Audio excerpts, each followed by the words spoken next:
Welcome to Built with Grit. I am your host and strategic partner in cost reduction, Luis Fernandez. And today I am joined by a fascinating individual with a tremendous story, Mr. Ken Ramos. We're going to talk today a little bit about military, about US Army WTF moments. For those of you in the military, in the Army, for sure, you've heard of them. And then maybe we're gonna, for a little cap on the end of this, talk a little bit about PSYOPS in Ukraine and get into that. So Ken, before we get into that, tell me a little bit about kind of like, where you're from, how you got into the Army, and start us on that path. And then I'm going to interrupt you a whole bunch of times and we'll see where we go. That's okay. I'm used to it. Well, I guess you would say, and I've said this before on air, on broadcasting on WTF Nation Radio as well. I've kind of, discussed it. Just to me, it was joining the Army, but I kind of wanted to see what the National Guard was like. My educational background is not the standard educational background that I didn't do you graduated high school and then you did a couple years of college and then you didn't like it and then joined the military. For me, it was like, I'm out. I'm going to join the Army. And as a matter of fact, my dad's kind of like, maybe you should just like try the National Guard or something. before, just because you want, because he was a Vietnam veteran and he wanted to kind of like have a, let's kind of like see where this is going to go. So what year was this? This was I enlisted in, actually the discussion happened around 1988. Woo! The enlistment happened in 1989. So, all right. Yeah. I mean, I don't look it, but I'm just saying. But everyone says there's no way you joined. I get hit on that stolen valor kick a lot by individuals that don't believe that it was that long ago that I did it. So, so I enjoyed 3 years of the Guard, and I was like, oh, I got to do this. This is awesome. I got to do this active duty. This is fun. I want to do this. Kind of like, it's almost like reaffirming your calling. You just want to double check that this is exactly what you want to do in life. And it just, to me, I just like a duck to water, man. It was awesome. And went active duty in 1993, March 1993. And then from there all the way up until 1999, I was in the regular Army. I was an aviation guy, aviation operations. And then went to PSYOP. That was a chance meeting by meeting some individuals in the Balkans and asking them. So for the folks that don't know, because I was talking to somebody today about PSYOPS and they kind of looked at me like they had no clue what I was talking about. What is it, the 20,000 foot, the elevator pitch on PSYOPS, what it is, just so somebody can kind of understand. The elevator pitch. Oh gosh. Well, the doctrinal, I guess you would say, it would be the operations that are used to convey selected information and indicators to audiences to influence their emotions. There we go.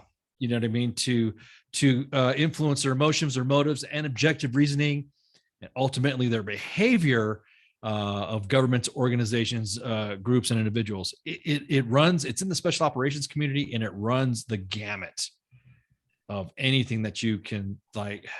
It's marketing for the military, buddy. I was about to say, if anything else, I don't like war marketing. Yeah, war marketing. There you go.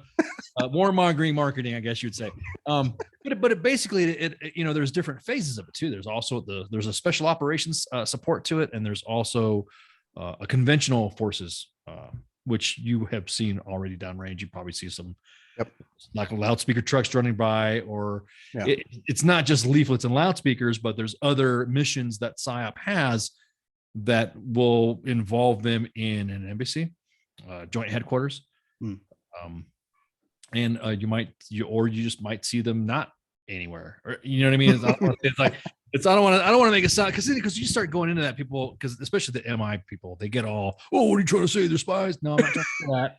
I'm not trying to say that. It's just like, we are in environments that most staff sergeants wouldn't be in. I was a sergeant first class, and I was working in an embassy, which most sergeant first classes in the Army, with the exception of defense attachés and other individuals, don't work with the State Department. Don't do what they say, public diplomacy. So, or I could be humping a ruck. I could be humping a ruck with the 75th Ranger Regiment with some JSOC elements, or NSW, Naval Special Warfare, or with my assigned unit assigned to a JSOTA, which is a Joint Special Operations Task Force. And it's you got to keep up with them. You have to have it's almost like, yeah, you get to play with them and stuff like that, but if you don't, and what I mean by play with them is like you train with them, you deploy with them, but you better know your craft when they look at you and say, hey, PSYOP, what do we do next? Or what course of actions can you provide? Right. If you're not in the planning process as an NCO or as an officer, then you're really not going to get PSYOP, as you would say, into the fight or into the planning or into the to the MDMP process, the military decision-making process. Yeah. So you got into that. That was in the late 90s. And then a couple of years later, we have a change, a global change. Yes. Yeah. It was 19. I made my first parachute jump at on my 30th birthday, or turned 30, and that was it. So it's like I was already old coming into the community. Yeah. That's it's like going into SOF at 30 years old is okay. You're kind of it's not that it's not condoned. Nobody cares. It's just the fact that normally individuals that go into SOF aren't that old, or aren't that. And so then, of course, that was 2001. And of course, yes, global change, 9/11, and that was on. And so it was, tours in Iraq, and the tours with special operations, and a tour with, I always like to hark on I had a great time with the 1st Armored Division. I know everyone likes to give tankers a hard time, but it was a great assignment. I don't know. I had a great boss. I had a great rating chain. As a matter of fact, I've served with the current 3-Corps commander in 1st Armored Division, General Pat White. All right. He's the 3-Corps commander, and I served with him in 1st Armored Division. General Dempsey was my CG. So all the names that Sergeant Major of the Army Preston was in 1st Armored. It just all those names coming up. I guess you could say I felt like I was like Forrest Gump, just being on the side of history, watching individuals go through. You know what I mean? It's like, hey, where's my side? I'm right here, sir. Forrest Gump. Here's some leaflets or some shit. You know what I mean? Just it was really crazy to see that side of history. So when someone says, "Oh, did you serve with so and so? Did you know so and so?" and then I'll say, "Yeah, he was my raider," and they're like, "Wait, what? Wow, yeah, your raider?" I'm like, "Oh yeah, I didn't really." You know what I mean? It just didn't. Yeah. It didn't click, or it wasn't until I got a little bit more senior and, did more things within US SOCOM, did more things within, doctrine, did more things with being a 1st sergeant and an ops sergeant major. It then developed me more to where they're just regular dudes. Yeah. They're just regular dudes, Yep. When the community is actually really small, right? Like it continuously, it gets really, really, especially in those organizations, right? Like anybody that Fort Bragg is like the sun, man.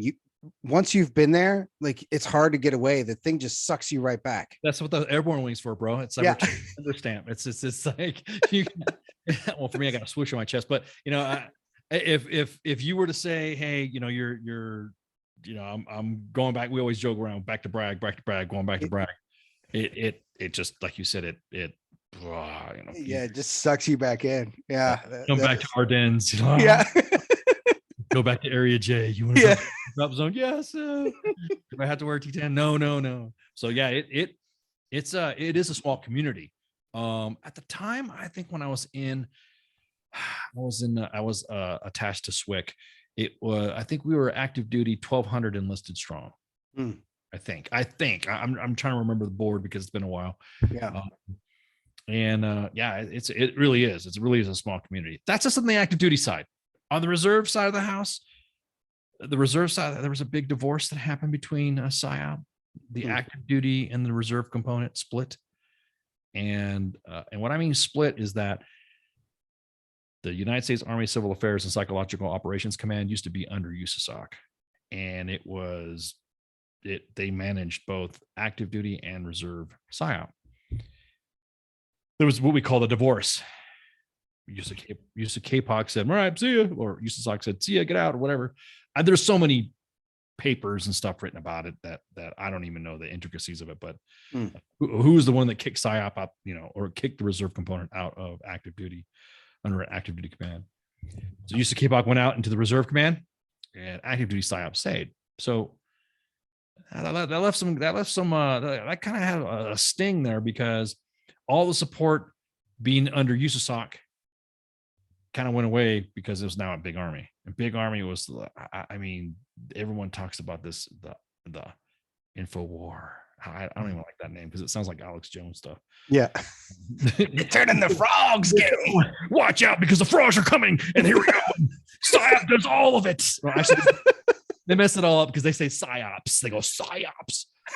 Yeah, I don't want to Alex Jones this thing, but it really is. Nobody, unless you're in the community, know exactly why we have that gap within the influence side of the house. I'm not talking about IO. I'm not talking about public affairs or civil affairs, but I'm just speaking specifically about how PSYOP has that gap, because we don't have a reserve brethren with us. So an infantry division, 1st Armored Division, has armored divisions within the National Guard or the reserve component that can assist them, that can help them out, that can kind of, I would say, spell them on deployments. Well, with us in the reserve, in the active duty side of the house, it's really limited.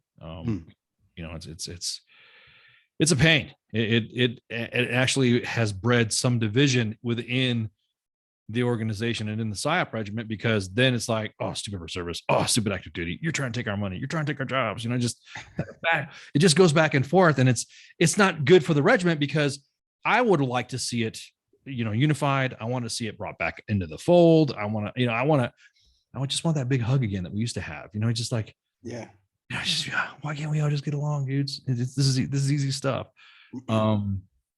I don't know if we would ever get reunited. There's rumors that it could happen. There's been discussions that it's happened, but it's always been there's a reserve component now that's comfortable where they're at. There are some individuals that like the fact that they weren't part of active duty or part of SOF. And so they kind of move it away, and then they kind of, okay, well, I could put other individuals within my command and leadership billets within use of KPOC, but that's not the way it works in active duty. You have to meet specific gates in active duty to hit it. And it just seems like, oh, okay, well, we have there's been non-PSYOP, non-civil affairs individuals in charge of use of KPOC, but we have not seen a PSYOP officer in charge or in command of, and I don't know if there ever will be, first Special Forces Command or first Infantry Division. Right. We don't see that. So we kind of stop at the CSM within the regiment or within the active duty side of the house or an 06, a group commander. And that's it. And that's nobody gets a star. Well, yeah, if they do get a star, they would be like, you're gonna have to kiss another ring to get it. You know what I mean? Because there's not been a true active duty PSYOP general yet. Sure. The creator, the father of PSYOP, General McClure, who incidentally was a cap officer and infantry guy and decided, to be in charge. That's a whole nother historical thing, because it always gets in fights between, I wouldn't say fights, but inter-service or inter-branch rivalries between Special Forces, PSYOP, and CA, and came first, the chicken or the egg type thing. You know what I mean? And there's been some jabs back and forth, some good old rivalry going on, like General McClure, who was the PSYOPer. The USASOC building's named after him, and so everyone's like, kind of like a dig at them. But in reality, my first PSYOP deployment was with Task Force Viking, just sort of north, during the invasion of Iraq and in Kurdistan. Okay. And it was an eye-opening experience to work unconventional warfare and then go kinetic and then go into Mosul and then, and then go back. It was just very eye-opening, because it was 1 minute I'm sitting there hanging out and talking with radio stations and working with them and asking if they'll play some of our messages, and then the next thing you know, I'm running and gunning with a Special Forces B team, and so it's kind of like it's a dynamic that you don't expect, but that's part of the unconventional nature of SOF anyways. Yeah. One minute you're wearing a business suit, next minute you're wearing fins and flippers, or you know what I mean? Or you're wearing, roughs, you're wearing a polo shirt and then the next thing you know, you're in full kit, not looking like thing. We don't ever get to shave though. I mean, we don't ever get to not shave. We're always getting told to shave because we're okay. What do you want to do? Because we're not that. We do have mission requirements that do allow that, but I don't want to tell anybody. But we don't tell HQ back at the. We don't. Yeah. Always make sure that our social media is kind of locked down on that. You know what I mean? I could never grow one, so for me, it was is that like, a guy? Yeah, did I see this guy growing a beard? Nah, that must have been some B-roll or something, right? Stock footage or something like that. Yeah, because with me, it just takes a weekend, and I'm already. Oh, that's awesome. Yeah, I can already grow it out. So, but you're out of the military now. You don't have like the full on like veteran beard, the bro vet. You got to have. I did try. I tried to bro vet it out. And I'll be honest with you, I eating chow, getting food, getting ranch dressing on me, or I'm trying to eat, or it just, or it would be like, where's all this hair freaking coming from? And it's my beard. It's my beard hair. My kids are like, ew, gross. What is this hair? What's this? Ew. I'm like, okay, yeah. And for me, it was just a matter of maintenance thing for me. Rather than do the maintenance and shave every other day, as opposed to growing a beard and then getting all the tools out and then making up. And I'm a perfectionist too. I don't want to say I'm OCD, but if I tweak one end of the beard this way, I'm like, then I just have to shave the whole thing, spin on it, shave it all. It's, I don't know, just and I'm busy. You know what I mean? All that time to do it and all this other stuff. It's like polishing boots again. So how much time did you spend on deployment? How many combat stripes did you rack up? 4. Okay. Sorry, I didn't do the many multiples that everyone has. Well, sometimes with your guys, like it could be a short. I don't know what yours were, but I knew those guys were like doing 3 in, 3 out, 3 in, 3 out. That's the thing. That's exactly how it would roll out sometimes. Sometimes a necessity would be, and a lot of it was. We'd go out for 3 months, come back, go out a month, and then come back, and then go out another month and come back, and then go 9 months and come back, or go a year and come back. So it all those times that we went, you're exactly right. It wasn't, but it was intense. It wasn't like, it's only, you're going to be there 3-4 months. You really got to do a lot of rehearsals, a lot of prep, and then it's game on the whole time, and you don't have time to sleep until you get back, pretty much. I remember, with the 82nd, where we were doing 12. I did 11 in Afghanistan and then 14 in Iraq. But the in the Afghanistan one, we were attached to the SOF teams, and I saw 3 or 4 different teams come through in the time that we were there.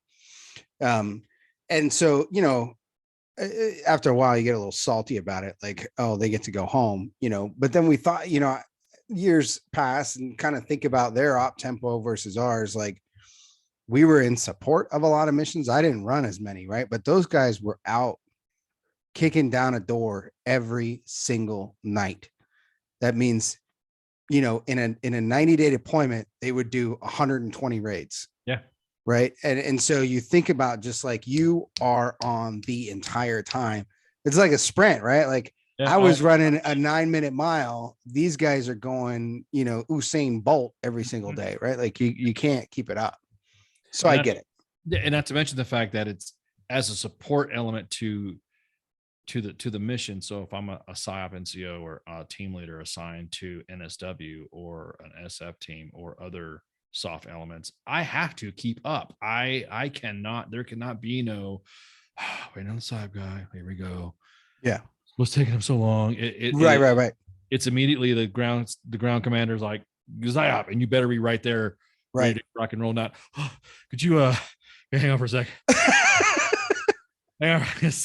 You guys gotta slow down, man. There was none of that shit, man. And it was that, like you said, it was that on. I mean, because I mean, if you're out outside the wire, you don't want to get left out. We've seen some people getting head sawed off on freaking video. That literally was my fear, was going out to do something, getting captured or getting detained or whatever, and having something like that happen to me and my guys or gals. And I just like, oh my God. No, I don't know that that the Taliban or Al Qaeda, whoever, recognizes the power of those videos. Like I know for them, it's their little recruiting thing, but I don't know that they understand what it did to us. Because we watched that before we left. And I remember we had the conversation as guys like, hey, save a bullet for me. Like that will not happen to me. We rolling into the invasion and there was a threat. I mean, come on, we can look back now. What were we supposed to have gone to Iraq for weapons of mass destruction? So we were, whatever. We were kind of like, dude, I don't want to bubble up. If you see some green shit flying at me and I start bubbling up or something like that, or I'm on fire. I mean, we literally had everyone, like you just said, you had your little internal pack. I mean, it sounds kind of macabre when you hear when civilians or people who've not been in the environment before. I've had family members ask me, I said, well, what would have happened if you would have? And then nonchalantly, oh yeah, we all had a pact that if we were on fire or something like that, we just roast each other. They're like, what was that? What did you actually? Well, so yeah, because I don't want to kill myself. That sucks, Yeah. I don't want to go down like that. I said, or maybe I'll do one last, hoorah or something. Yeah, that was it. It was like, I'm either dying with a grenade under my body, like you are not going to chop off my head on video, right? Exactly. And the resiliency of fighters is increased tenfold, knowing that, right? Like surrender is not an option, truly isn't an option. You bring up a good point, because the culture of an Islamist, well, I shouldn't say an Islamist, but the enemy at the time was not for us, we fear death. For us, we want to fight and live another day and defend our country. That's not our, we kind of hold life a little bit more different than the enemy had at the time. And then that's literally it. It's like they saw that as the goal. We don't see it as a goal. We see as bringing our troops back home with us. We train them the best we can, and hopefully they make the right decisions on the battlefield, and we all want to bring them back home safe. That's not what they're like. They're like, oh, watch this. I'm going to go and suicide myself at a checkpoint, and then I'm going to, cause an ambush, and me and, whoever's, that they literally sought that out as the way to do it. Not as us would be like, dude, I'm on fire, Lewis, do it, bro. Come on, let's go. Come on. Yeah. I mean, not that I would be saying that if I was on fire, but I would just, it would be that, like I said, that dark humor, that dark macabre discussion of it. And you're just like, I'm not going out like that. I'm not going out like Nick Berg. That's nope. And then, right. So yeah, it was a motivator. Yeah.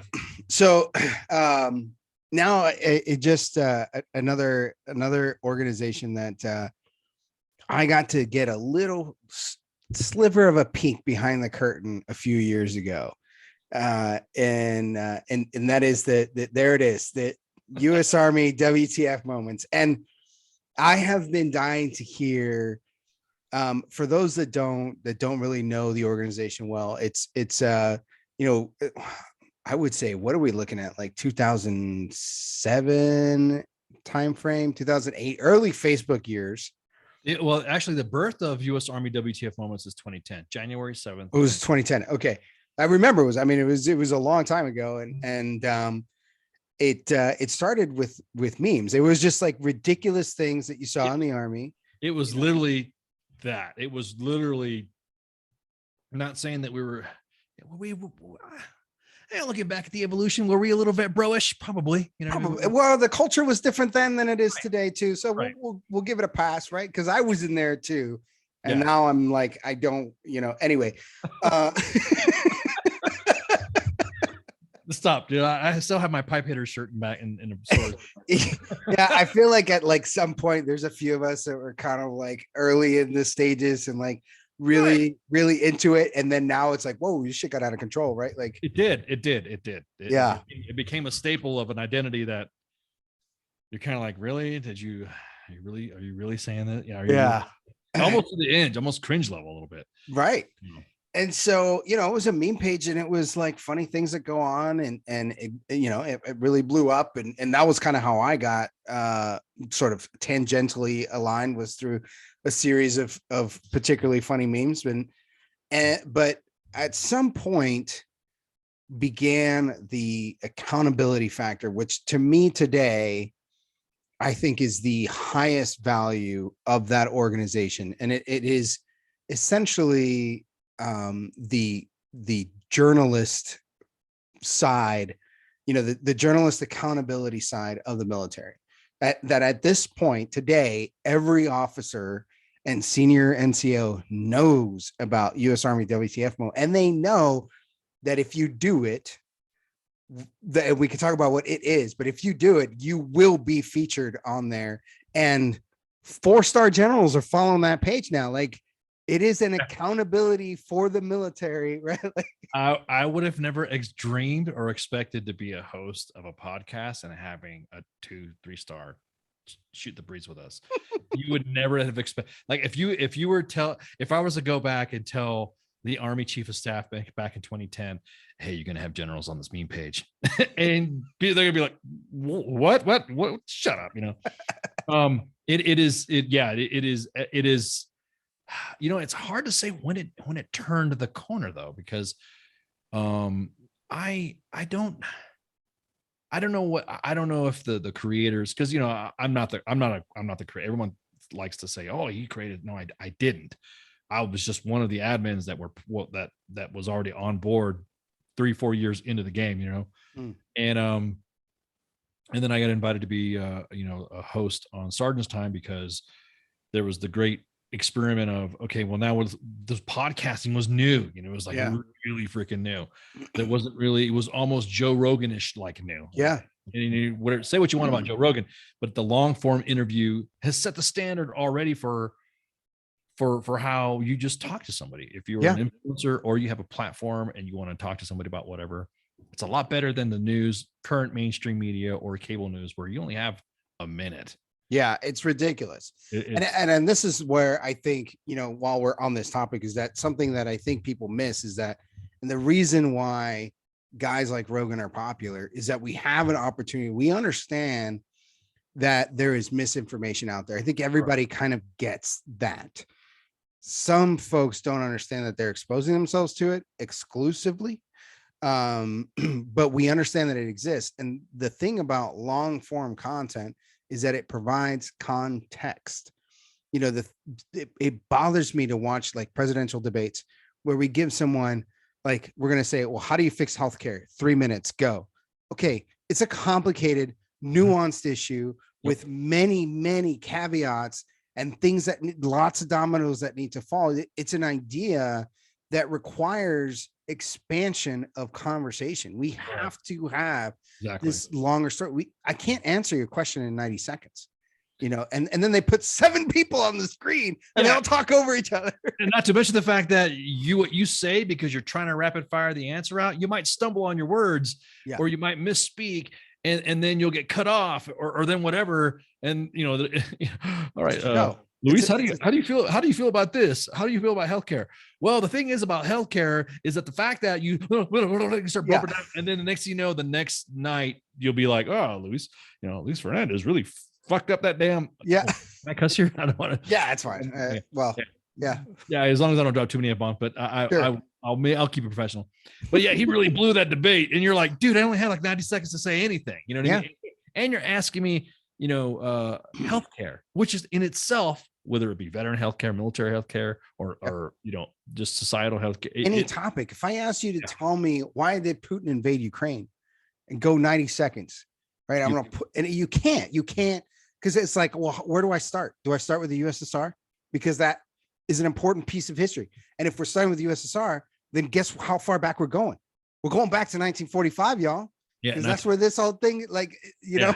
And not to mention the fact that there's individuals that weren't even alive when the Iron Curtain fell. They weren't even around when we had the nuclear scare of the 80s, or the big red scare. You know, you got all those Cuban Missile Crisis, right? Cuban Missile Crisis. Yeah. I'm not that old, but you know what I mean? It's just they're trying to put me into that. I see you trying to put me in that category. But no, you're right. It became it became a point to where it went from it starting off just as a little, like a couple of meme pages here.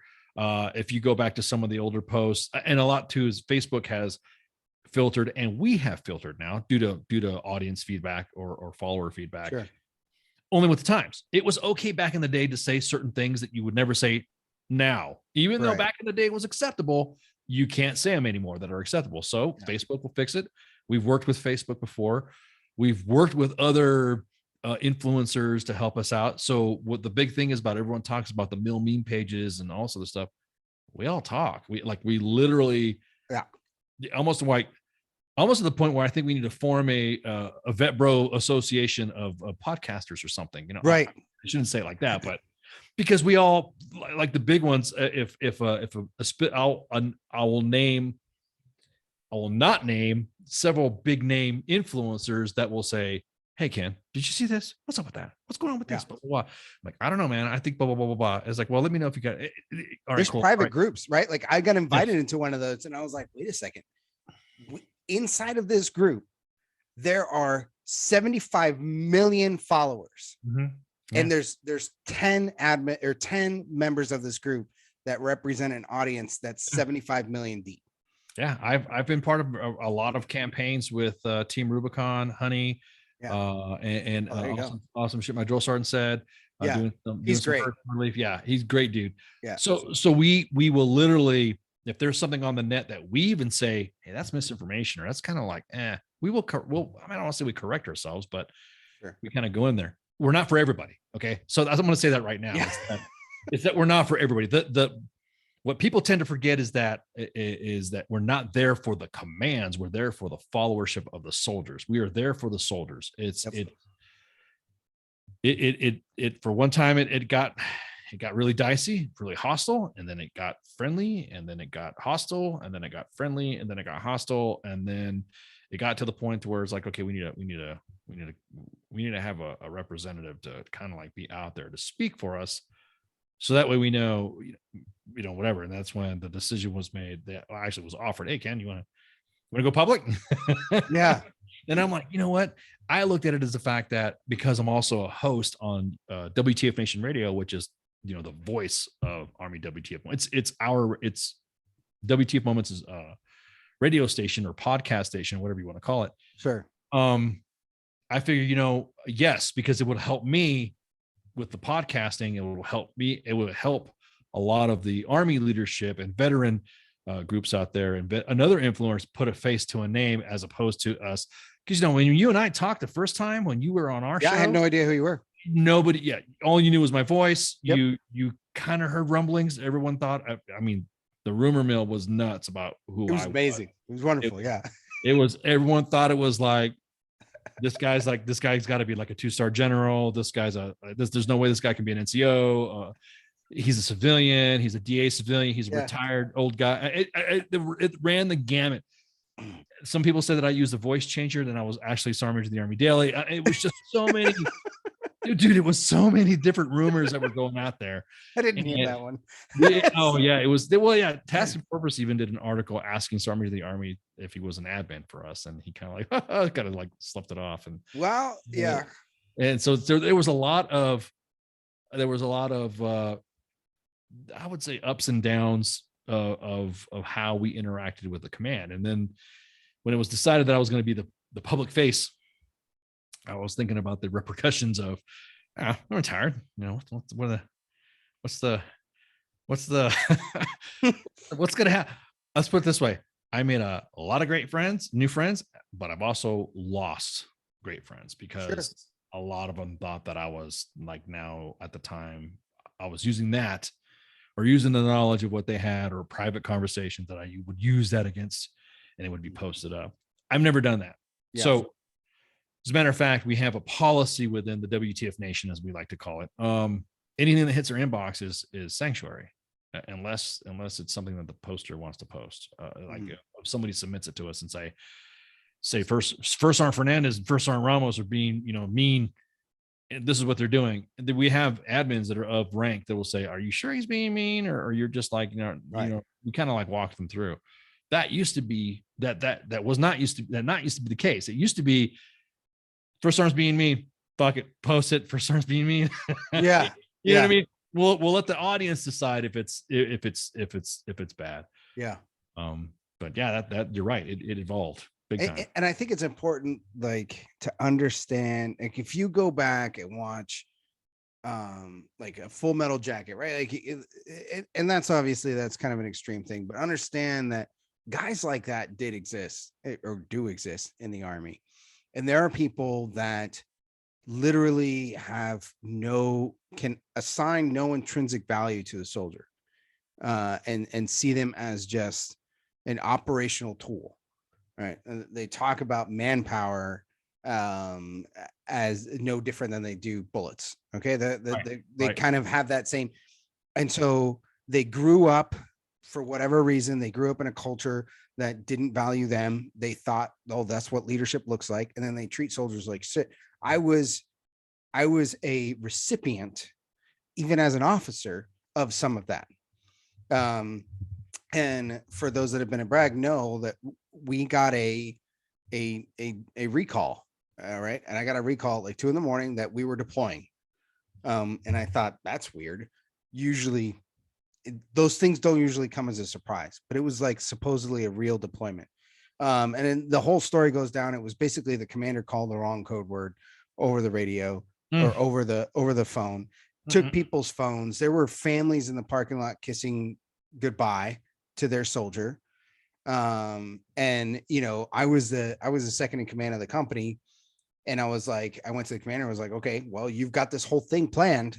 Where's the food? Where's the water? Where's the ammunition for the range that you want to do? Where's a water buffalo to follow this 30-mile ruck march that you're going to take these guys on? Like, what do you have logistically to support this? And he said, good luck. That's your job. Like, we don't do these things a day of. Okay, this isn't something I can just make happen today. Yeah.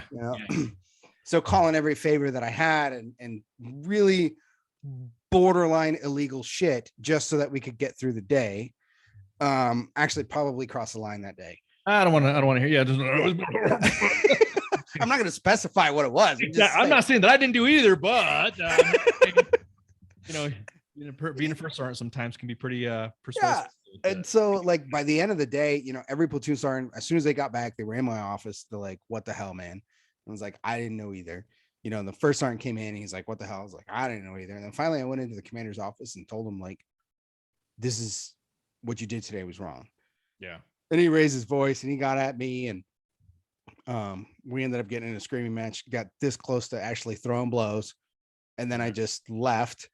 Actually, I think what I said was, you stay on the other side of that desk before both of us get in a lot of trouble. And then I walked out, which been there before. Yeah. And then I walked across to the battalion headquarters, and I walked in the battalion XO's office, and I was knocking on the door. He was already on the phone with my commander. And I was like, hey, I fucked up. Right. So, like,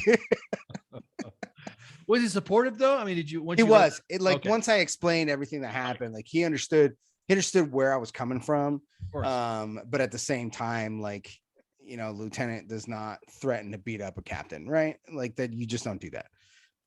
Even though I probably could have. Anyway, no, just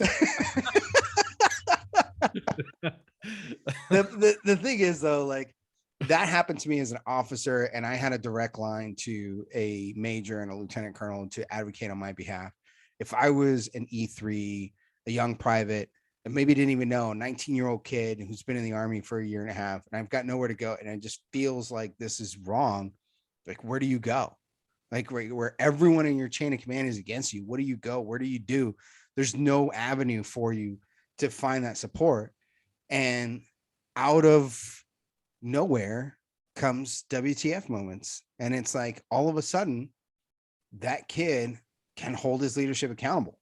Right. Yep. And that's beautiful. Well, I appreciate that compliment, but it does frustrate me sometimes that it should never have to be a soldier.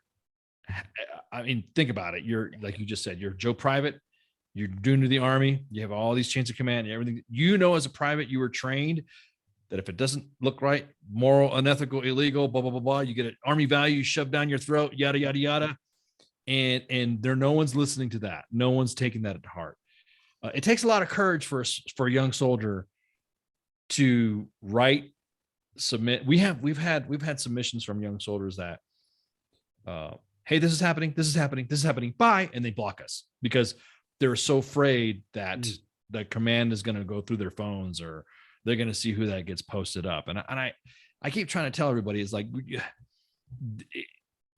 if you submit something to WTF Moments, it's not going to, it could be anybody that posted, because if you notice some of the scenarios, like you just said, it's almost like generational. It's like, it seems like every 4 or 5 years, you see the same thing coming up. You see that, and then somebody will be like, you're new to WTF Moments, right? We started off with just a little bit of, a little bit of followership. And now, we have, like 1.4 million followers with the WTF Nation Radio and US Army WTF Moments. We have a reach now of almost 85 million. So that just was one of those things that just I don't know, just caught fire. Now, we're not for the faint of heart either, because there's individuals that don't like, we've been called oath breakers. I've said that before in public. Call us oath breakers. They call us, discredit to the service. We're disrespecting to the profession of arms. That's because that's the guy who's getting featured on the page, right? It's usually what it is. It's usually somebody, and then of course, then you have the other, malcontents of snobbiness leadership. They're like, oh, why would you want to go to the Facebook page and do that? And then, in my day, back in my day, we handled things throughout the chain of command, and dealt with, we resolved a lot of these problems. And then meanwhile, I have a 2-star general showing up on Sergeant's time, you know what I mean, on WTF Nation Radio. They're like, oh, okay, he's your boss, right? Yeah. You go tell your boss that, Yeah. Hey, I'll be honest with you. I mean, everyone thinks that we're anti-Army. We're not. We are one of the biggest Army cheerleaders on the planet. Right. It's just Armying. I like to create our own words in the radio and multimedia world, but doing Army stuff isn't really that difficult when you think about it. It's not our work is hard that we have to do, and we have to, stand ready to deploy, defend our country, defend the Constitution, meet their enemies, foreign and domestic, yada, yada, yada. But literally, when you think about it, simple, logical steps to leadership that we face, which I know me and you talked about it when we were discussing CONUS battle drills. It was, oh man, our podcast was like 3 hours long. It was like, it was like, you were like, how long are we normally on here? I'm like, just about an hour. 2 hours later, do you want to go? Yeah, let's keep going. And we almost had a full 3.5 hour show. I love that. Because it was a leadership thing to where, and I know that's where you specifically is where you have your platform, is discussing leadership and discussing managerial processes and discussing how do different companies, treat their employees. Because now that I'm retired, I luckily I was in an environment in SOF where we had to jump the fence back and forth between working with partner agencies that had different cultures of management, that had different cultures of leadership. Big Sarge don't have that. Big Sarge comes out the Army swinging and thinks that everybody should be standing at parade rest or have his own part. Exactly. But it did change the culture in a way. I think if there's some individuals that if we were to go offline now, we would have people celebrating us, but we'd have a lot of people going, shit, now what? You know what I mean? Because I think, that's how I found out about the page. Got a Facebook account. They have a Facebook page long because, in my line of work in PSYOP, I already had Facebook pages, but they weren't mine. They were for other stuff. Sure. And, I saw this one kid on on Gruber Road. I said the story before because I will always remember this kid mowing hot. I was first sergeant. I seen this. I was an ops sergeant major. And, no, I would think it was a first sergeant. And, cause I was going back to the company. I saw this kid freaking mowing the lawn, dusty ass lawn on Gruber Road, fucking grass everywhere. And he's in his ASUs. He's in his boots. He's in his uniform. It was an engineer. It was the engineer battalion that was across the street from. That's the formal uniform, by the way, for everybody, with the suit and tie. Right. I'm sorry. Yeah, I forgot that. It is the formal dress uniform that you would wear for ceremonies, or you would wear for formals in different, variations of it. So this kid was mowing the freaking lawn. He was probably late for work or something like that. He probably did something but I thought that it was an extreme waste. First off, you're kind of like disrespecting the uniform and the kid in the uniform, and because now that kid's going to have to spend, and he was a specialist.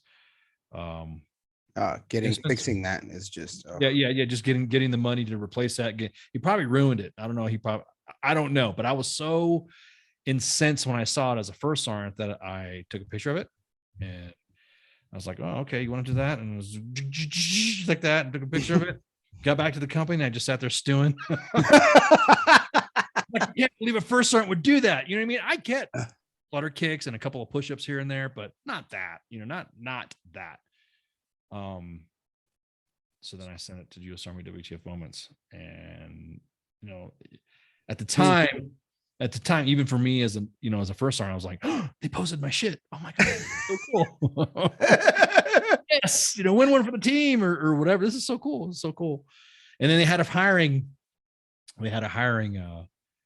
event, which went really online. It was a virtual, hey, you want to join us? And I'm like, oh yeah. So submitted the app, sent it in, and did a a digital interview. Some of the individuals that are admins, now that I've been there for a long time, I've known already. So it's like they knew who I was, they knew who I am coming in. So it was like, okay. So then did that. Then after a couple of years, they're like, hey, we need, you want to do you want to kind of bring the face over to sergeant's time? That do you want to do the and all that? I'm like, oh yeah. Doing the whole radio station. So it's been busy for me. You know what I mean? It's an experience to have to go from being a first sergeant on the line to submit something, get it posted. Yes. One for the team, go Joe, now you're running the shit. And now I'm running WTF Nation Radio, and I'm one of the admins on WTF Moments. It's like, and then also, I'm also I'm in charge of digital engagement. So any other podcast or something like that wants to join us, or anybody wants to do a partnership, I'm the one that does the face-to-face, to shoot the shit, to see, hey, what do you guys want? What do you guys need? What would you like to do?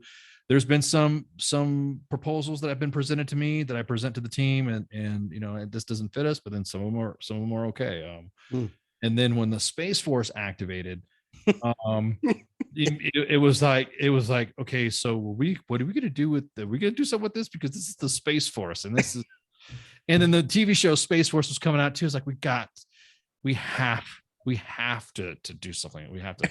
So we stood up US Space Force WTF Moments, and I didn't know that he was even existed. Yeah, that was stood up. Let me look at the numbers here on this one. That was stood up. Space Force WTF Moments was stood up in June 18th, 2018. So the day it was created, the day Space Force activated was the day that US Space Force WTF Moments activated. And as soon as we let feelers out about, it wasn't public, but we let some feelers out from individuals of Space Command and Space Force to you best believe we had so many applicants from the Space Force. So it's not even an Army pay. It's run by US Space Force and US Space Command and personnel. Awesome. So if you ever look to their page at US Space Force WTF Moments, I don't get some of their jokes because it's all nerdy Space Force stuff. It's like within their little community, they're always laughing and getting all these shares and liking. I'm looking at this meme that's got like multiple math equation stuff, and I'm like, oh, you know what I mean? If you don't know how to X, you definitely don't know how to Y. Like, I'll go to one of the admins because I help supervise that page too, and my guys, what's up with this? I'm like, oh yeah, it's because of this. And then of course I get the 15 panel, mathematical drawing out of whatever equation. That was the joke. And I'm like, okay, no, Ken, that was a joke. I'm like, what was the joke? The whole equation stuff? Because, and then they went into another math equation. Yeah, because it did. I'm like, oh, I got it. So the great bunch of guys, they do. And then sometimes, I'll get to post something. I'll say, hey, look, this is funny. What do you think of this? And they're like, yeah, post it. Nice. They're not as, I don't know, it's just the way it is. The Space Force is born from the Air Force. So it's kind of their methods of humor, their methods of dealing with their audience is a lot different than how we are. We could be US Army WTF Moments and kind of be gruff at the audience and rah. If you look at how the tone is from the Space Force, but you could totally tell it's run by Air Force / or Space nerds. Yeah. It's run by those. I mean, they really love it. I mean, they're involved. Like some of them work in some of the areas to where they posted, like I'll see the Space Force page go live, and it's the SpaceX mission. It's a SpaceX mission that's supporting Space Force. Nice. I'm like, oh shit, you know what I mean? Or they'll support. They just recently did a deployment with 10th Special Forces Group in the Antarctic, I think, and so or the Arctic. I can't remember either or. Wait, I don't know. Anyways, so they were in the polarized caps pretty much, and it was they had a great time, and they were posting memes and stuff like that. Again, it's their sense of humor and it's their stuff. So it's as a matter of fact, WTF Moments kind of grew in size with other. We have US Army WTF Moments, of course. We have US Army WTF Moments videos, which is strictly a video page. It's just video submissions, and it gets posted. We used to have a news media. It was an Army WTF Moments news team, which basically was I guess at the time we were trying to kick around an idea like a military news type, Stars and Stripes, Staffs and Purpose site, Army Times like specific page, but that didn't really pan out. Space Force, of course, and then we have Grunts Gaming Network, which is veteran and active duty gamers. Oh, all right. And then we've done stuff with Stack Up. We have done little giveaways with them, game giveaways, and then we got of course WTF Nation Radio, which is kind of like been the big push for everything right now. And of course with the stuff in Ukraine, that's been like the hot discussion topic of WTF Nation Radio now, because I mean, I read off of the Kyiv Independent, and we have Natalia Antonova who's provided some insight too. So right now the hotness of the conflict right now obviously is Ukraine and Russia's invasion of it. So I have found really interesting there's a lot of things that I noticed. One is the fact that Putin is what happens when you surround yourself with people that will not disagree with you. Yes. Right. And that is, in my leadership book, I actually there's a whole portion in there where I talk about surrounding yourself with the opposite of yes men, right? Like, and as a leader, sometimes you have to pull that out of people, right? I would tell some folks, like, I don't need you to agree with me. I already think it's a great idea. I'm telling you because I think it's a great idea. Right. I need you to tell me, where is it going to go wrong? Yeah, exactly. Oh, and tell you what, man, I have had just on the WTF Moments team and in the WTF Nation Radio team, we have that dynamic. I'll say something and then I'm not saying all of us will get knocked down, drawn out fights, but I want them to come back to me. I want them to come back at me to defend their position of why they feel that way, because then it's something that I'm not looking at that maybe I'm overlooking. I see no problem with the leader, with the leader accepting that culture. There's a lot of leaders out there that no, it's gonna be done like this. You don't understand this. It's gonna either I'm gonna find out, oh, I hadn't thought about that. That was a dumb idea. Let's not do that.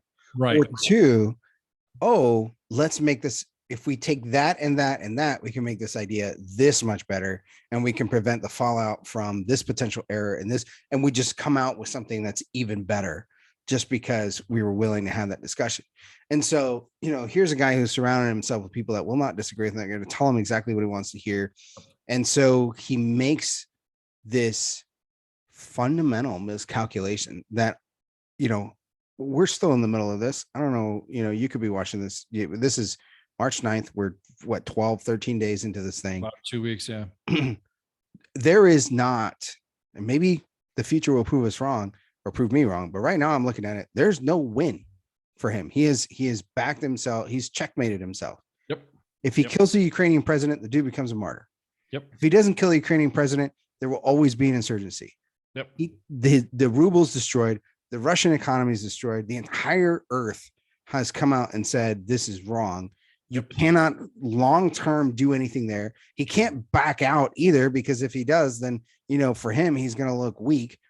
but he already also looks weak amongst all the others people that were worried about him. You're like, he's literally checkmated himself. Right. Not to mention the fact that his actions of it's almost very like Hitler like how his decision making to the ground commanders is showing, like the lack of logistics, like the lack of it almost seems like the equipment Yep. maintenance. No maintenance. No man. And you look at all the vehicles that are being abandoned, or you look at all the vehicles that are stuck because they ran out of fuel.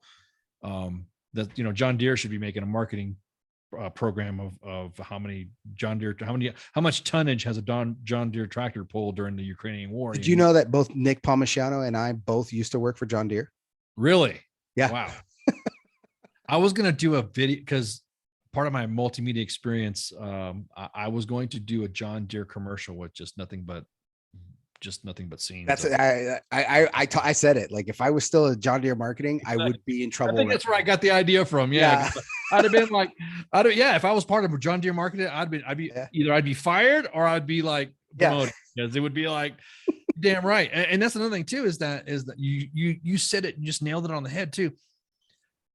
The entire globe, the entire planet is against this. And anybody who says that what he's doing is just right now at this point, I think should just kind of tone it down, because nobody likes you. Nobody likes you. Nobody likes Putin. It's almost like, for me, being a Cold War, enlistee, Wolverines. I was like, hell, this go gets, fucking. And I was I was just saying that on my podcast a couple of nights ago, is like, I joined during the time where the Red Scare was happening, and I always expected that I was going to fight Ivan. That was the army back in the 80s was fighting. We had cadences talking about killing Russians, and right, that you can't say anymore because it's not PC. But the next thing you know, I retire, and then now Russia decides to pull some shit, and it's kind of like, really, dude? Could you not have done this when I was retired? Because there's also, like you said, there's also a history of Russia's actions. Yeah. Leading up to this already. And it was that same national stage that kind of like, I don't want to say didn't take him seriously, but kind of like, maybe he won't do it. And the next thing you know, bam, there goes Crimea. And the next thing you know, bam, first he invades Georgia, then he freaking invades Crimea. And then the next thing you know, now he wants, the two provinces on the east that he says are Russian that want him back. And he's even said that the fall of the Soviet Union and us, they should never go. It's almost like the Simpsons freaking called it again. It was all just a trick. We want to bring back the Soviet Union. Right. So Estonia, Lithuania, Belarus, like all of these guys got it. Well, Belarus is already on our side because of their crazy ass dictator too. Right. Exactly. But all of these guys need to also turn around and say, well, there's two. In the beginning, it was, well, we're not gonna join NATO. We're not gonna do this stuff because we don't want to piss off Russia because he may come and get us. But now, the bully's been exposed. Right. He's got nothing. And his actions of what his commanders are doing on the battlefield has been heinous. I mean, today we saw the hospital complex where he took out literally a maternity ward and expectant mothers in the hospital. It was a children's hospital, I think it was. And how this is not the safety corridors that they've attacked 3 times now. Right. Exactly. So it's almost, this is Hague war criminal stuff. This is where he needs to be brought up on charges for being a war criminal. Because obviously his invasion was unauthorized. I kind of laugh at the pundits who are like, oh yeah, this is going to be bad. We might have to expect a Ukrainian downfall within this many times. And then the next, we're already 2 weeks in and they can't even get a hold. They can't even get a good hold on a city. Yeah. Well, they don't understand what it's like. Right. You get it, right? Like you were in Mosul, right? Like when you, and I was trying to describe this to somebody that a normal battlefield is 2-dimensional. Right. It's just basically what's XY access, just what's in front of me. Right. You get into a city and you've introduced a 3rd dimension to this battlefield. God, yeah. And if you are in a city, like from the pictures that I'm seeing, it reminds me of I remember driving through Seoul and saying, because we were talking about North Korea and we play all the war games out there in Korea. Yep. And I was thinking, no one can take this city, man. It's a sea of apartment buildings with thousands and thousands of windows everywhere. And as an infantry guy that kicks down a door, you just know, like, if I'm going to take a building and I've got to secure the outside, and then I got to go in and I got to secure all these rooms and every staircase that comes in, and then grandma's in a room, so you let her go and you turn and leave, but turns out grandma had a freaking grenade, and as soon as you're in the next thing, she tossed the grenade out the thing and then walks out. But like, it is impossible, that the sheer number of soldiers that it requires, especially if the civilian population is hostile, it's prohibitive. There's no military in the world that can hold a city with 1 million people in it. No, we tried. That's hostile. We tried that with Baghdad. Yeah. That was my second Iraq tour, was Baghdad. And I was with the 1st Armored Division, and it was you're right. I mean, just the whole situation right now, everyone expected Zelensky or the Ukrainian military to kind of fold up. And the first thing that happened when it started happening, he's like, hey, you want to, you show us your Ukrainian passport, and we'll get you we'll give you some ammo and a weapon. And now let's have the Volunteer Legion join up. And then now they're taking foreign fighters. And it's just like, wow. To me, it's writing it's everyone's taking notes. Name your field, name your, everyone's taking notes. Everybody from the soft community, everybody from regular army, the regular, conventional forces community, think tanks, even naval war college. Everyone is looking at this like, me as a PSYOP guy, bro, I am loving this. I am loving the information operations campaign that they are leading. The amount of it's almost like as if all the times that we've always been in planning for a PSYOP series or a PSYOP program, and we're like, what if this Ukrainian doesn't work? Ukraine doesn't work. It's like, what if, and it's already out. They've already posted it. You're like, shit, these guys are fast. I mean, you could totally tell that they've had rapid, hey, does it work? Is it gonna work? Nope, it's not gonna work. It's gonna work. Okay, post. Well, people don't realize that before, and it wasn't until I mentioned it before, is we have had SOF, we've had Security Forces Assistance Command, the SFAC, the SFABs. We've had them there before this invasion happened. And this was just a few years back when I was still in. I've had soldiers deployed to Ukraine, and are friends of mine that have deployed to Ukraine in support of their the Ukrainian soft mission. So I don't want to say that you're kind of seeing our proxy way of doing it and our help and all this other stuff. I like to kind of sit back and nod my head going, yeah, I bet we probably had something to do with that or whatever. but the execution of it's all them, it's all them. You can guide anybody all you want, but the information operation stuff is just, I love it. It's absolutely magnificent. I actually wish it's almost like their public affairs, influence, and information operation stuff teeter like they cross each other's line very thinly. So you could look at a public affairs product that they have. Could it be PSYOP or could it not be PSYOP? Yeah. You look at a PSYOP product that they have, which is, of course, it's an influence. I should say influence product. Does it cross the line into public affairs? And then just the whole dynamic of the media that they're using. They've jumped on TikTok. They've jumped on Facebook. They've jumped on Twitter. They've jumped on Reddit. It really is for us. I immediately told the team, it's like, yeah, we're going to start posting Ukraine stuff. So if any memes or anything you come across, just grab it and start farming them, and then start posting on WTF Nation Radio, so we can get some reach out, so we can get some visibility out there. And I will tell you what, our reach has increased overseas to Eastern Europe, and we're I don't want to say we're fighting, but we're watching the Facebook algorithms work against the Russian troll bots that are saying that this is fake news. Like literally Zelensky could be speaking about something, and then next you know we get questioned. Oh, that's fake. What do you mean that's fake? He literally just said that on CNN. He said that on Fox. He said that right on whatever. What's beautiful to me is that everybody understands exactly what they're doing and why they're doing it. And even like down to like, I'm sure you've seen the microphone video, right? Like where, he knows exactly who he's doing that to, who he's doing it for, and the effect that it's going to have, because those are two different audiences, right? Yes. And this is like he's literally just pegging at this dude because he knows that if he gets him, he's going to continue to make mistakes, right? He's got to keep that dictator who's got a huge ego. He's got to keep him on basically on his heels, right? And that's where he is. The Russian mothers, come get your POWs. Yes. Right. Yes. Oh gosh. Yes. They open up the phone lines, right? And the ladies that are answering the phones, I saw an interview with one of them, and it said, why are you doing this? She's like, well, I understand these are just kids, they're conscripts, the like, and she struggles to get through some of the stories. And I got a call from a dad, and she kind of chokes up a little bit, but she also says, we also want this war to end, and this is the best way to do it. Like, they know exactly what they're doing. Yep. Oh, it's sure. Their target audience analysis probably took them real quick to do it and didn't have to go any bureaucracy like our influence stuff. You know what I mean? It's just, and I like ribbing.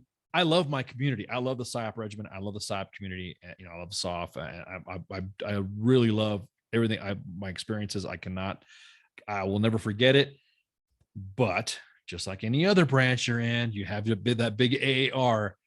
Mm-hmm. If nobody's looking at this right now on the influence side of the house as a huge AAR, and you want to stick to the old way of doing it, you might as well just get out, because the Ukrainians are just owning the influence community with what they're doing. And it's not, the thing is that they're not just shit posting, like you just said. They know who their audience is. When Zelensky did the microphone thing, he knew exactly who he was going after. He would, and like you said, the mothers is another target audience, and persuading, feeling, all that stuff. I mean, all that stuff was going through my head every time I see a Zelensky product. I shouldn't say a Zelensky on video, because I don't want to be. I love it. I don't want to be disingenuous to what they're doing, because just to us, we see media like that, and that's what a PSYOP series is about. It's when everyone's like, is it a program? No, it's a series, because in that series, it will have video, audio, video, or comms or whatever. In some of the group chats that I'm in, because now PSYOP is sexy. It's always been sexy, but it just now people decided to realize it is sexy. I will post, hey, there's some little quick tips. This is how you listen to a radio station over the seas. This is how you do this, and this is where you're getting the stuff. And this is how, if you want to log into something like that, this is why you don't use your Yahoo email to hit anything that's got RU at the end of it. You know what I mean? and it's kind of a lesson that I think with us, we are so over inundated with the OPSEC policy stuff that we would be, that's OPSEC. You can't post that stuff. That's OPSEC. We get that Army WTF moments too. Yep. Every time we post something, that's OPSEC. It's a helicopter on an airfield. Yeah, but if you triangulate that and you do this, it's like, I'm like, dude, stop. Sometimes I think our policies in the influence world choke us a little bit on what we can do. Because I know right now there are PSYOPers right now that are, the young ones are chomping at the bit to be just like Ukraine when it comes to their type of campaigns.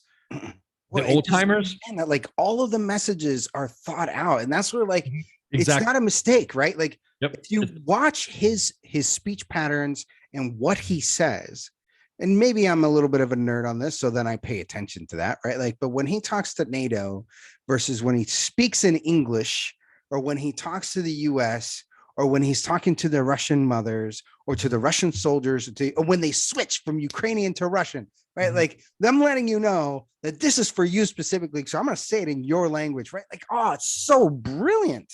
Mm-hmm. And I just want people to really understand. And this is not just obviously in a warfare implication. I don't want to make light of it, but understand that you can apply these same lessons.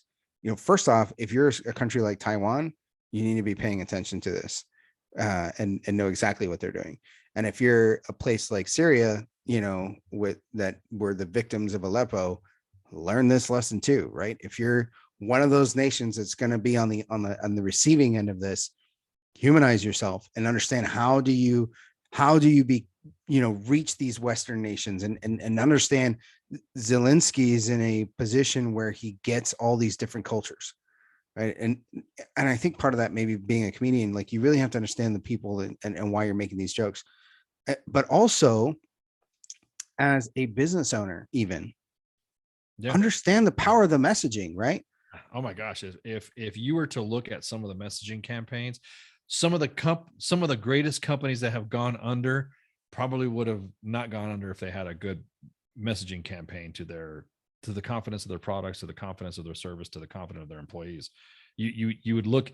I mean, that's another thing too. Besides WTF Nation Radio and US Army WTF Moments, I go and speak to. I do.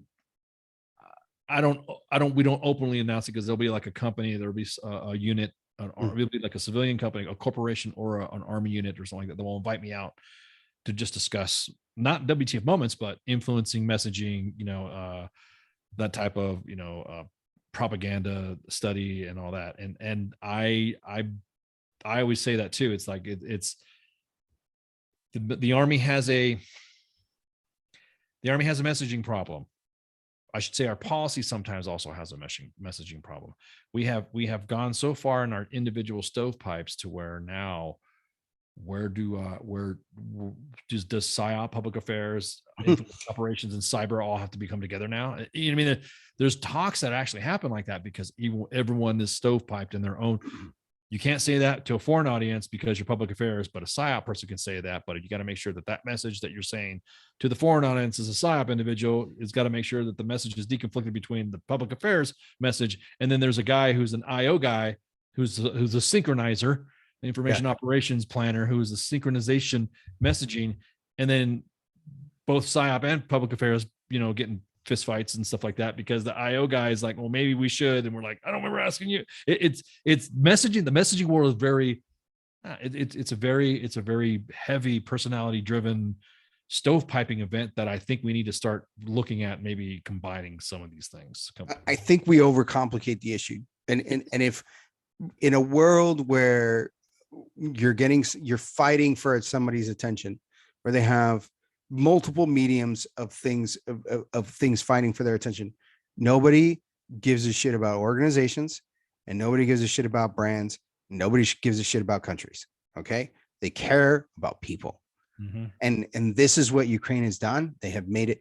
If you cannot say Ukraine without Zelensky, correct. You cannot say Tesla without Elon Musk. Correct. Right. So here's a guy who's winning the information war for his company, who's valued higher than any other automaker, and they don't even come close to the sales of Ford and GM and all these people. And I can't tell you who the CEOs of those companies are, and nobody cares. No, not to mention the fact that the people of Ukraine are identified by the Order of Saint Javelin. You know what I mean? If you think of a javelin, you think the people of Ukraine. You look the product. Yeah, you looked at it like, wow. But you're right. You're tying that.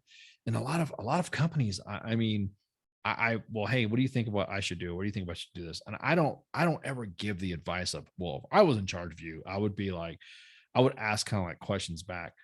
Well, what are you doing? What platforms are you using? Blah, blah, blah, blah. And then I would use that and then maybe go into some branding. Who's your social media guy? Because you can't have to the point now where it used to be just one person operating a Facebook page. Now media has gotten so grand and it's expanded to where you have multi-platforms, and that brings it back to us at WTF Moments.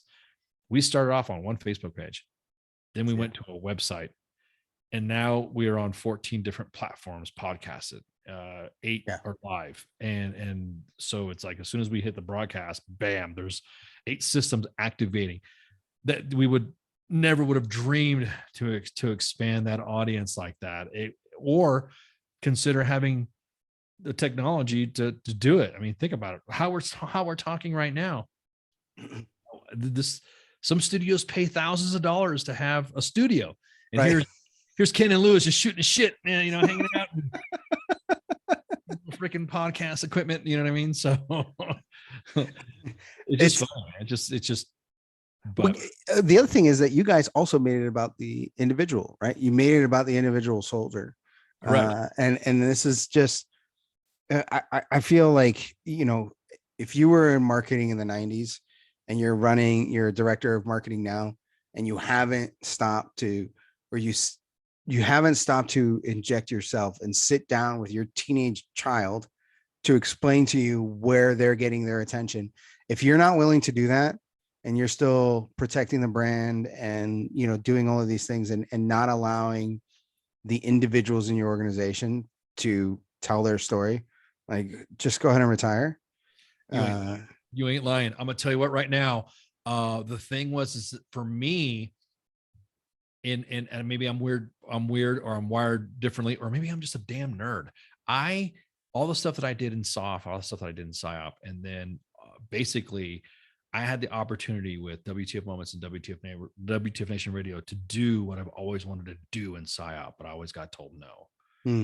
And that to me right there, and PSYOP, of course, the field now, it's growing, it's getting to that point. The technology is starting to grow. The talent's getting a lot better.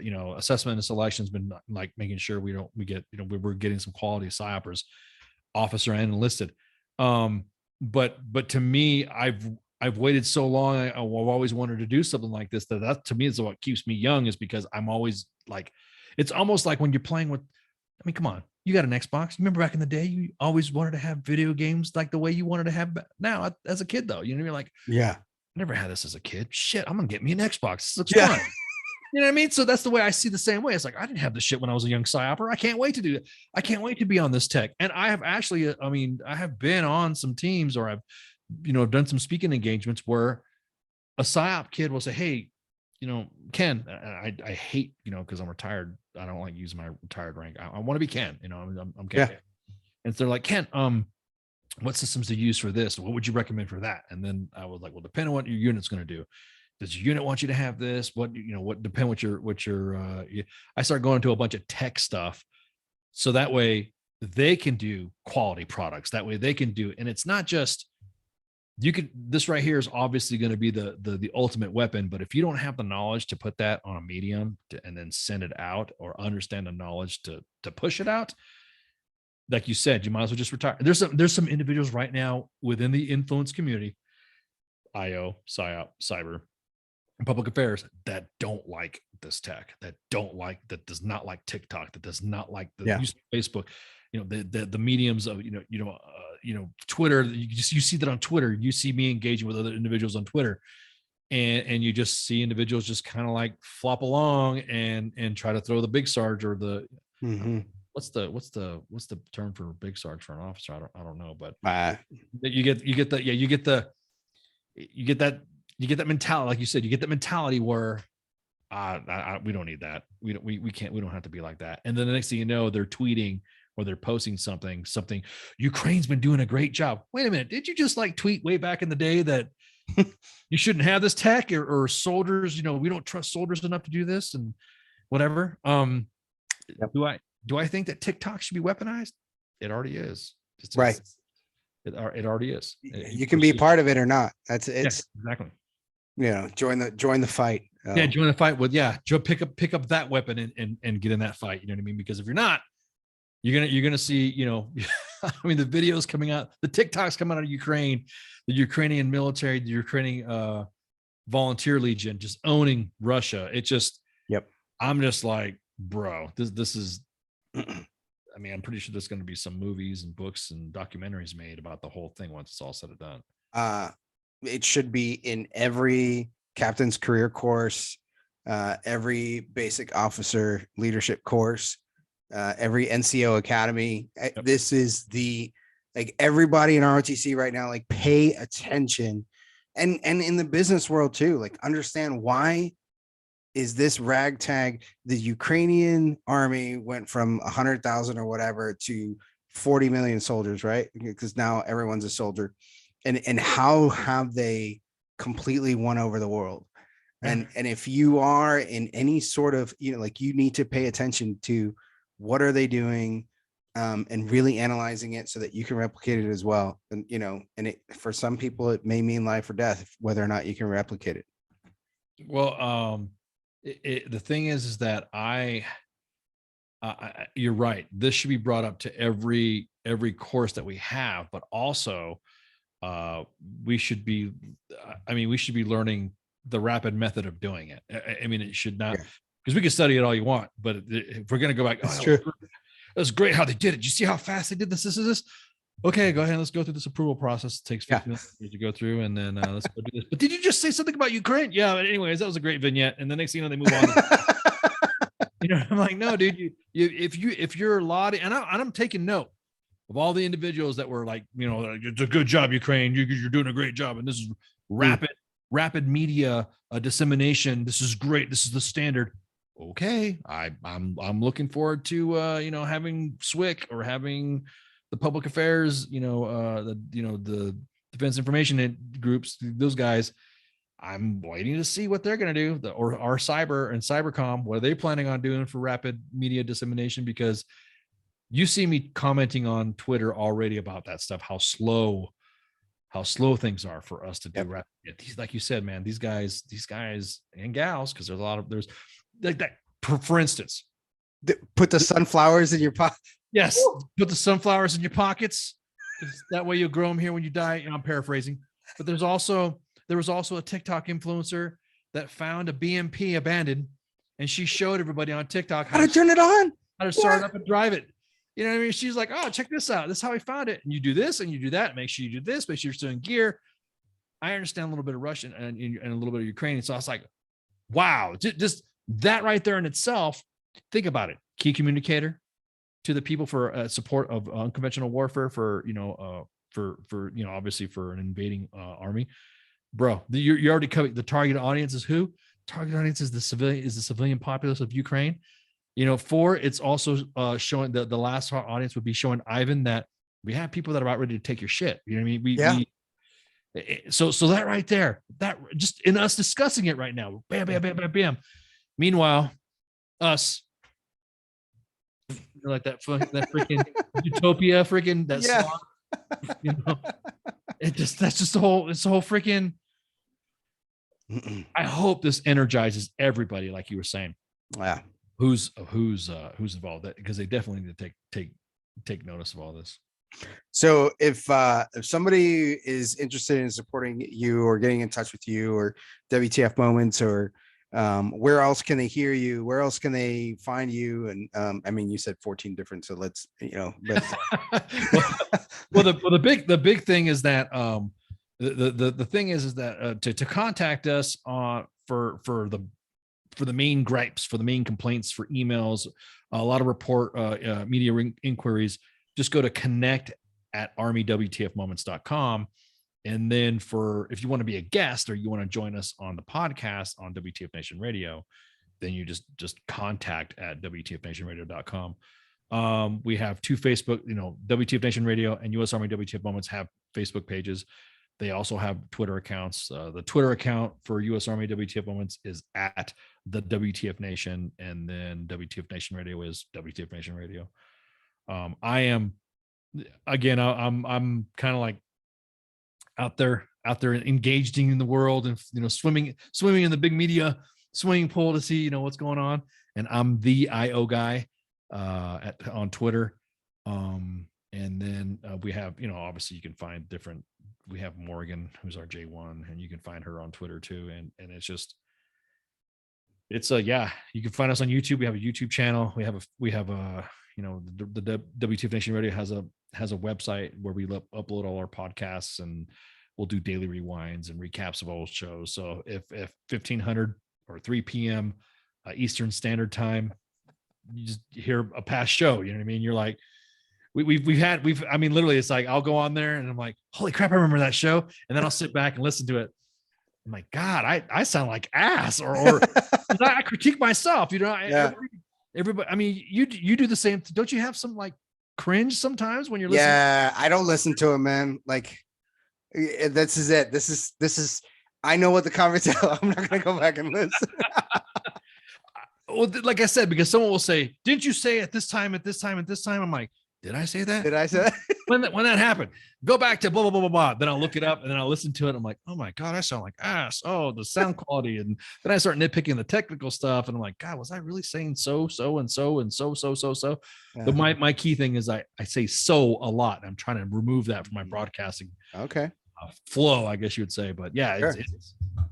I have little ticks and stuff that I don't notice. Like it was a couple of days ago, I was just telling somebody that I felt like I glitched in the Matrix because I said something, talked about it, and then paused and then repeated it like almost word for word again.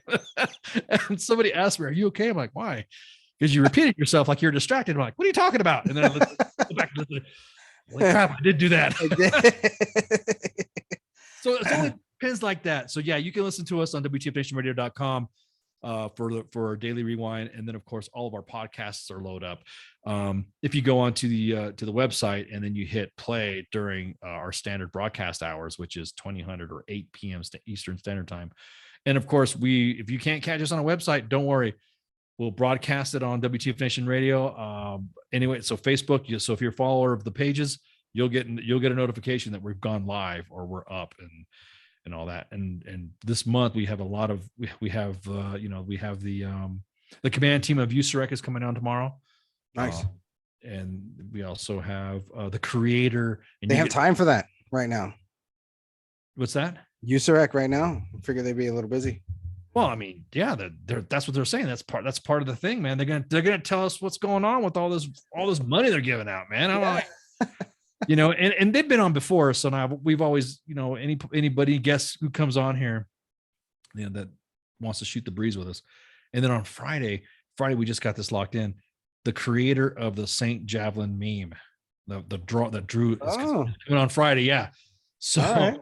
Yeah, we're stoked. So yeah, so just little stuff like that. We got TikTok influencers, CQ, who does Pop Culture Warrior with his co-host Radar. It's all Hollywood based, veteran connected. We just have Bradley Constant, the kid who plays The Rock as a teenager. Nice. And Young Rock. So he's just been on. So again, it's like every show that we have will run the gamut of either news, discussion, and commentary, pop culture, Hollywood, military discussion, and then of course Friday Night Freedom. Go America, patriotism stuff. You know what I mean? Awesome, man. Well, I appreciate so much you coming on, and again, I feel like we could go for hours and hours and hours. Bro, we can. I appreciate you inviting me, man. This is cool. So I mean, we'll have to do this one again, and maybe in a couple of weeks we fully analyze just the IO situation and what's going on. Exactly. And nerd out for like the 3 other people that think that's cool. Exactly. Yeah. Like it's only you and Lewis and like 2 guys talking. Who the hell's that? Those are friends. I just say like, we're the ones that are ahead of the pack. I'm just gonna tell myself that, so I feel good about it. Exactly. Thanks. But I appreciate you taking the time and coming out here, and I look forward to more and many more conversations.